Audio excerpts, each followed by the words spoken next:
আজকে আবার দেখলাম যুবকেরা এডিট কইরা গিয়াসউদ্দিন তাহিরি ভাইকে লাগায়া দিছে ওর মুখটা। হ্যাঁ, এর মুখ লাগায় দিছে। আবার যাইতে যাইতে যাইতে যায় মঞ্চে যায় ওইরকম নাচানাচি করে গান গাইতেছে। একটা মানে এডিটের মাধ্যমে বিভিন্ন লোক আপনার ছবি লাগায়ও আপনি এডিট কইরা ওইরকম মঞ্চে যায় লাফাইতেছে আর এমন নাচানাচি করতেছে মনে হয় গিয়াসউদ্দিন তাহিরি সাহেব নাচতেছে, কিন্তু আসলে তা না, এগুলো এডিট কইরা হ্যাঁ যুবকেরা এগুলো ভাইরাল করতেছে টিকটক ভিডিওর মাধ্যমে। কথা বলে ঠিক কিনা? এই যে আপনারা দেখছেন একটা গানের কনসার্টে আমেরিকান না কোথাকার যেন একটা গায়ক গান গাওয়ার জন্য সে লেফে লেফে লেফে লেফে মঞ্চের দিকে যাইতেছে। এইটা দেখবেন বাংলাদেশের বিভিন্ন নেতাদের ওই ছবিটা দিয়া এডিট কইরা, মনে করেন একদিন ওবায়দুল কাদের সাহেব যাইতেছে, আরেকদিন আরেক নেতা যাইতেছে, আরেকদিন দেখবেন জাহিদ খান যাইতেছে। তো এইগুলো যাইতে যাইতে আজকে আবার দেখলাম যুবকেরা এডিট কইরা গিয়াসউদ্দিন তাহিরি ভাইকে লাগায়া দিছে ওর মুখটা। হ্যাঁ, এর মুখ লাগায় দিছে। আবার যাইতে যাইতে যাইতে যায় মঞ্চে যায় ওইরকম নাচানাচি করে গান গাইতেছে। একটা মানে এডিটের মাধ্যমে বিভিন্ন লোক আপনার ছবি লাগায়ও আপনি এডিট কইরা ওইরকম মঞ্চে যায় লাফাইতেছে আর এমন নাচানাচি করতেছে মনে হয় গিয়াসউদ্দিন তাহিরি সাহেব নাচতেছে, কিন্তু আসলে তা না, এগুলো এডিট কইরা হ্যাঁ যুবকেরা এগুলো ভাইরাল করতেছে টিকটক ভিডিওর মাধ্যমে। কথা বলে ঠিক কিনা?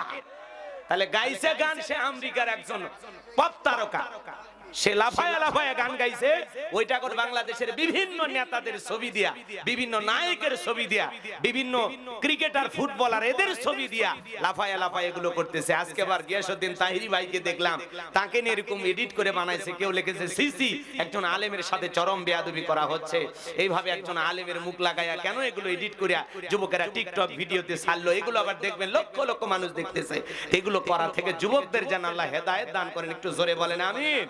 ভাই, কারো সম্মানে ভাবে নষ্ট করা যাবে? একজন আলেমের সাথে এরকম আপনারা ডিজে মাটির গান টান লাগায়া দিয়ে এগুলো করতেছেন, এগুলো থেকে বিরত থাকেন। আল্লাহ যেন আমাদের সবাইকে সঠিক বুঝ দান করেন। একটু জোরে বলেন আমিন। আমার ভাইয়েরা গভীর মনোযোগ দিয়ে কথাগুলো শুনবেন। তাহলে যুবকেরা তোমরা এগুলো দেখেছো, অনেক যুবক দেখবেন আবার নিজের ছবি লাগায়া এরকম এডিট করিয়া সেটা আবার টিকটক ভিডিওতে ছাড়তেছে। যুবকেরা আবার পাগল পারা হয়ে যায় যখন যে অ্যাপস দেখে, যখন যে টিকটক দেখে, ওইটা আবার নিজেরা করার চেষ্টা করে।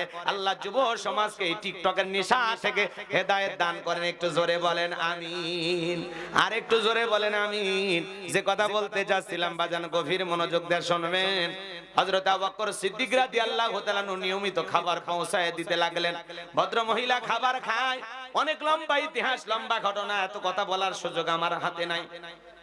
হযরত আবু বকর সিদ্দিক রাদিয়াল্লাহু তাআলা ইন্তিকালের পরে ইসলামের দ্বিতীয় খলিফা নাম কি? আরো জোরে বলেন কি নাম? হযরত ওমর ফারুক সিদ্দিক। হযরতে ওমর ফারুক রাদিয়াল্লাহু তাআলা বলুন আল্লাহু আকবার। আমিরুল মুমিনিন হযরত ওমর ফারুক রাদিয়াল্লাহু তাআলা তিনি যখন খেলাফতের দায়িত্ব পেলেন বাজান গো আমার, গভীর নিশিতে তাহাজ্জুদের সালাত আদায় করার পরে ডেকে বলে, বিবি রে রাঙার তরবারি দাও, ছদ্মবেশ ধারণ করে দেখতে হবে কে সুখে আছে কে দুঃখে আছে।